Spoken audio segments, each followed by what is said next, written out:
looking at the locks here, and we'll get into Wiley's injury, right? So Kelce and Noah Gray, obviously no one's questioning that. Those two are locks. Jared Wiley, now, while I think he's a lock to make the team, it's just recovered from injuries. In November, he had tears his ACL, and Andy Reid gave an update on him about a month ago, right after the draft, I believe, where he was quoted saying, Wiley suffered a ACL injury during practice in early November, which Reid described as a freak injury. He just said, I can't really give you a timeline. They're doing well. That's taking place right now, but I can tell you, but I can't tell you when they'll be back exactly. But both of them, Buster Taylor, he's talking about him and Rashee Rice. They're running, which is good, and we'll just see how it goes going forward here. We don't have them here on the field right now with us, so we gotta see the football part of it as we go. So ACL injury November. What about? It's been 7 months ish. Yeah. That's where we are. Mm-hmm. So do you think? I mean, based on that, is that like he could start the season on the PUP or something like that? I think so. I think he might start training camp that way. And to be honest, it also going to be based off of him, right? There's no rush to get him back because we do have notable guys that's here right now. As far as like what we're going to be working on, we're going to probably be working on the wide receivers more than anything else. The good thing is he's been in the system, so he understands what he needs to do. He knows what he needs to do to recover and get his body back in shape to be effective. So it's all about just his health. I think that's really where it lies with him, right? So if you start on a PUP list, cool, fine. You'll be able to come off how you feel. If you're running around, you look good, everything feels okay. I don't see any reason why that would not be the case to start your PUP, really. So, And how to use just look at the top two guys, right? So you talked a lot about Kelce and where he is in his career right now, and we saw Noah Gray kind of get a little bit more looks than we had before, more targets than he had before. Do you see even this year, even going more toward a I would say 1A 1B kind of thing, but just more so, just Noah Gray being looked at even more so to start the season now. It took about, I think he at one point he was leading our team in touchdowns. I don't know if where he finished receiving touchdowns, but do you just see him kind of growing in his role more so this year? I think so.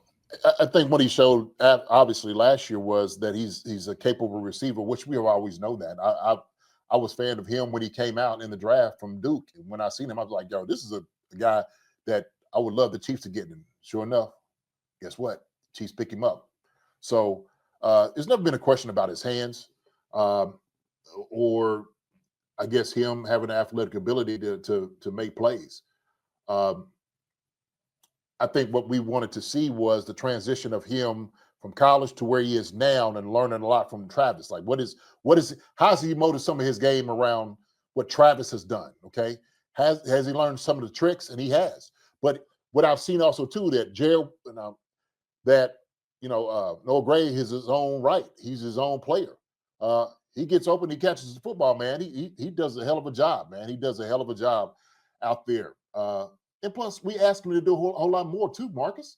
We asked, Noah to go in the backfield, line up everywhere on the field, man, and he gets it done. Slot, outside, backfield, king set, whatever it may be, he is there. And he does, like I said, it does a really good job from it. So, and we paid him, a lucrative contract, as he should. He deserved every bit of that money. Why?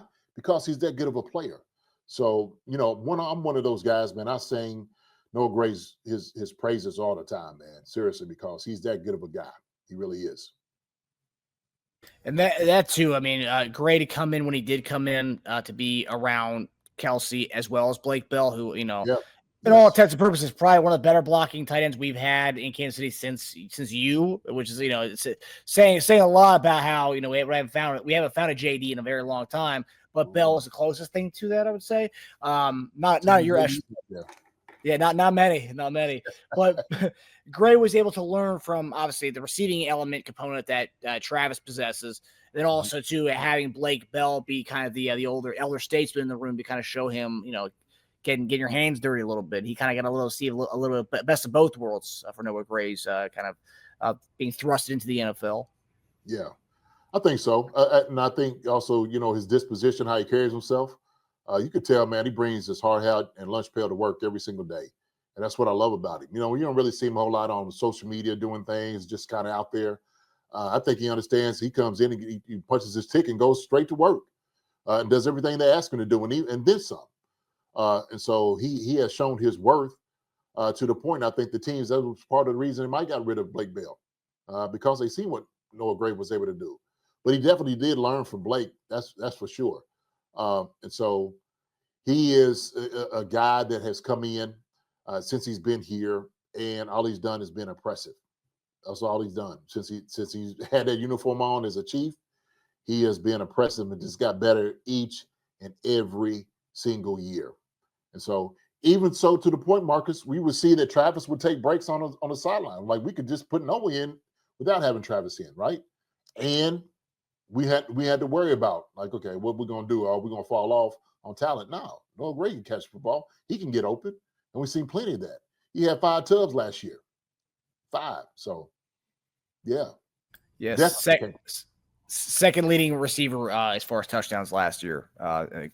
Worthy at 6, he had 5. I'm saying, man. And I know, like, we talked about the heir apparent, and we always laugh about the next Kelce, but not so much the next Kelce, but the next guy in line. If we all think that Kelce is retiring after the season, which there, a lot of people, that's the speculation here. Yeah. Are you fine with the Gray? Because everyone's talking about the next guy, or maybe it's not the next guy. Maybe Brinstool or whoever the guy is to be the replace Gray can come in and be that guy as the next Gray replacement. But are you fine? Because I know you're a big fan of him. A lot of people want us to go find the next Kelce, the next guy, right? Next first round pick, drafted, best tight end available. No, not so much that. We have a guy on the roster, which is probably the most overlooked guy, is Noah Gray, because he has been sitting in that spotlight behind Travis Kelce. People don't even think to say, oh, well, we have this guy on the roster who's been pretty damn, he's been a contributor to the team. He's pretty damn good.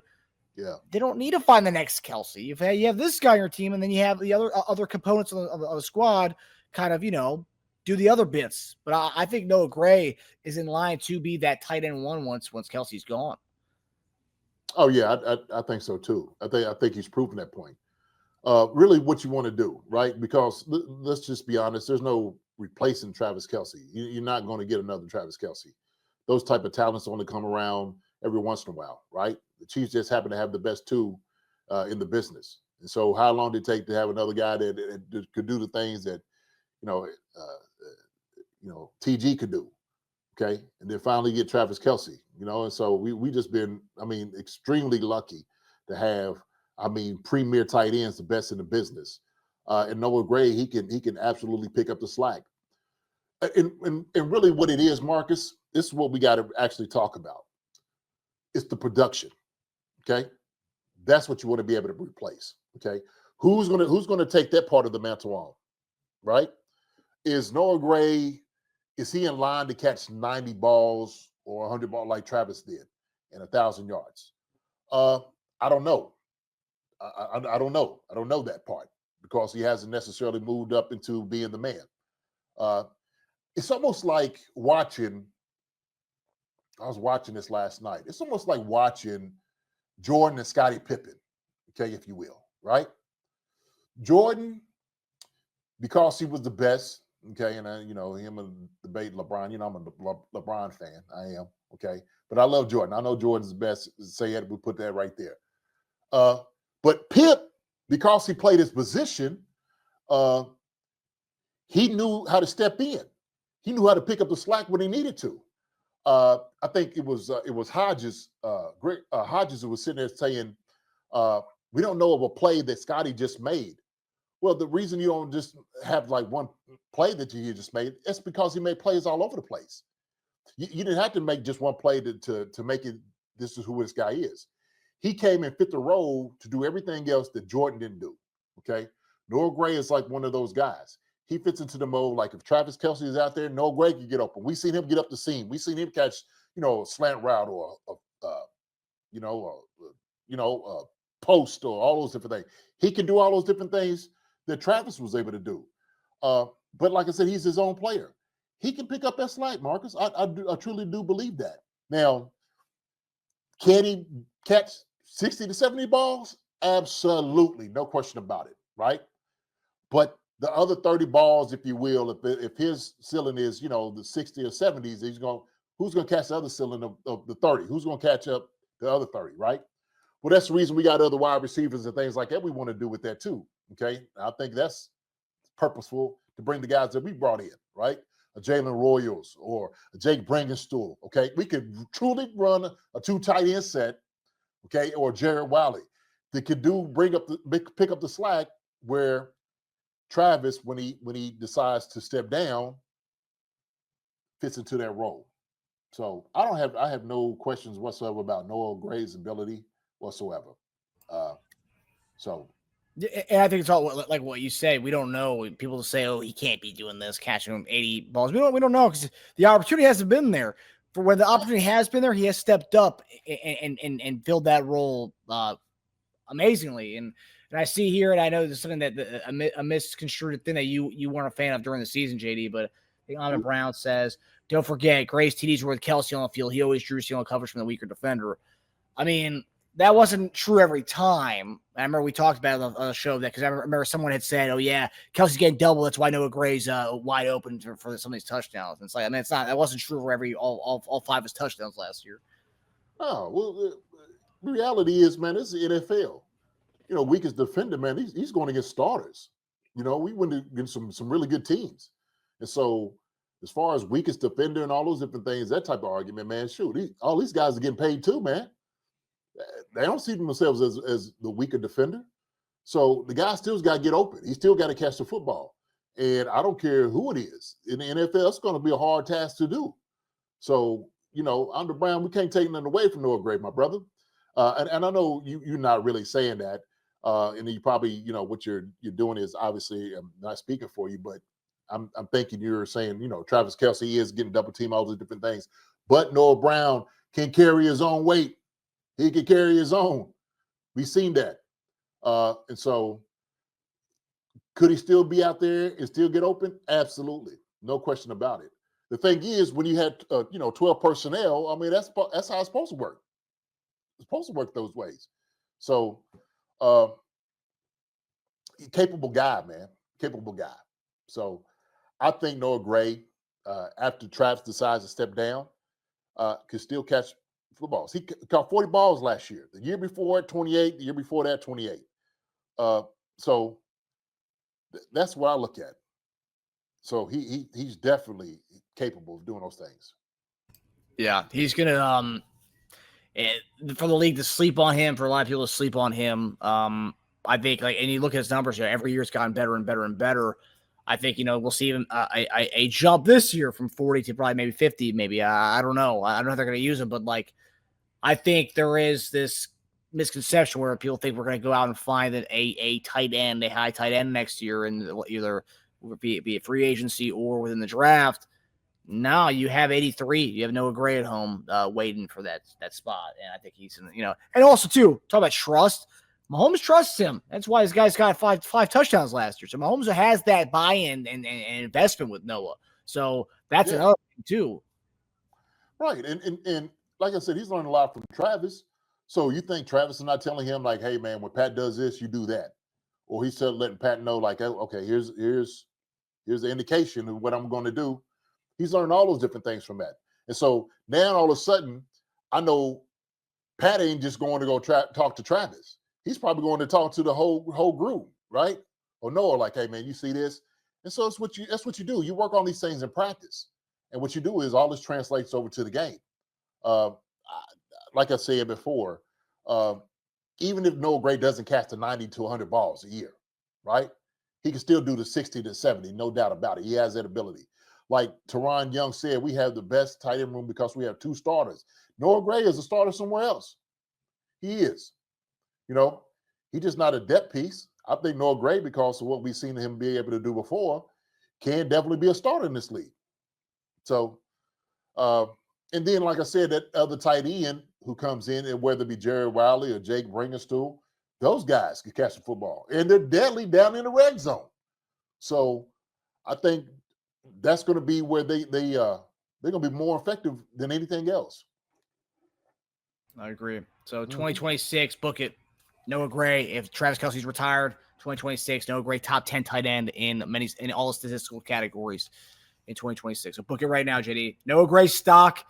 If it was a stock, buy it right now, because I'm telling you, Noah Gray 2026 will be the guy.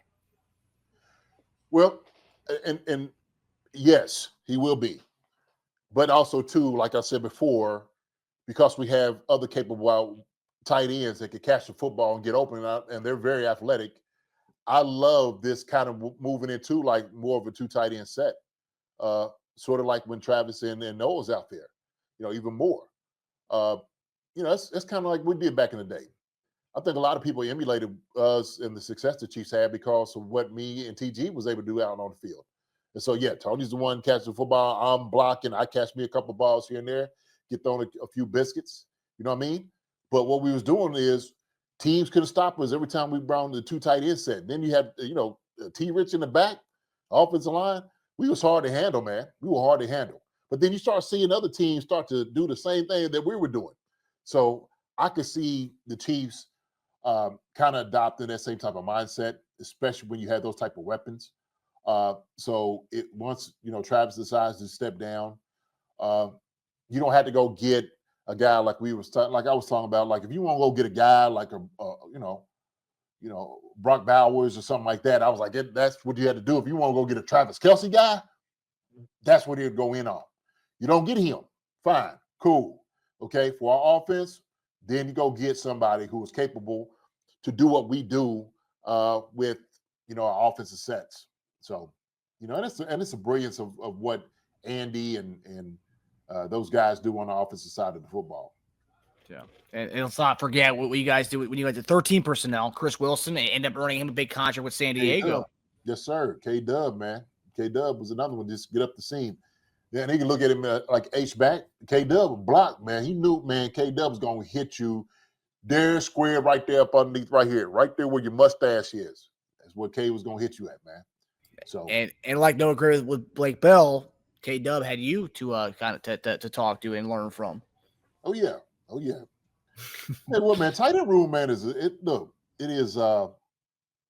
we have our own little clique, okay? But we gel together with everybody because there's so few of us.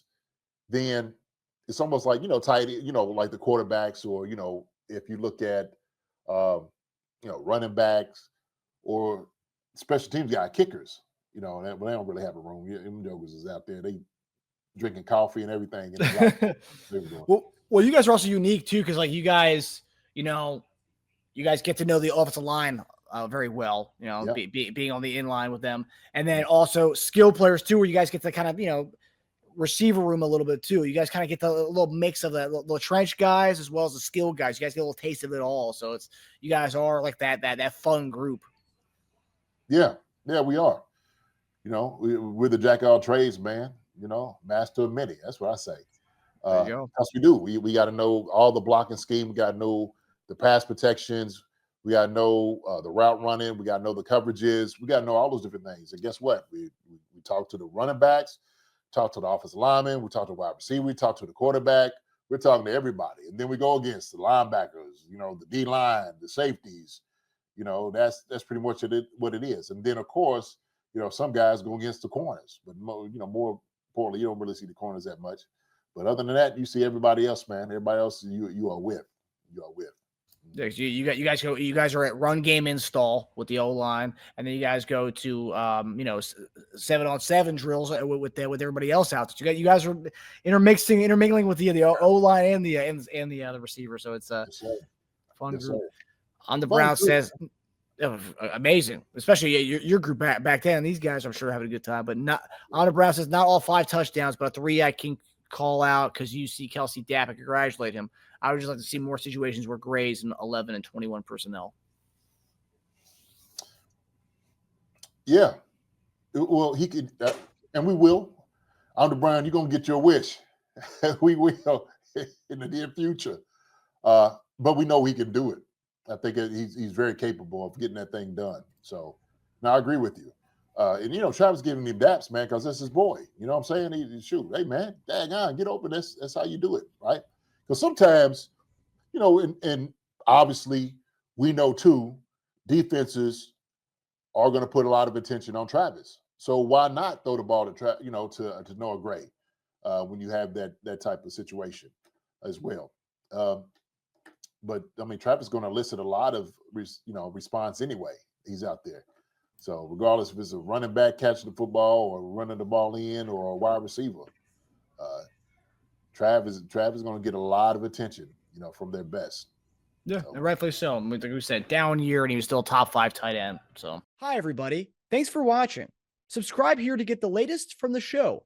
Also, be sure to check out the best clips from Chief Concerns. And if you prefer to listen to the show, subscribe and follow us on Apple Podcasts, Spotify, and anywhere else you get your podcasts.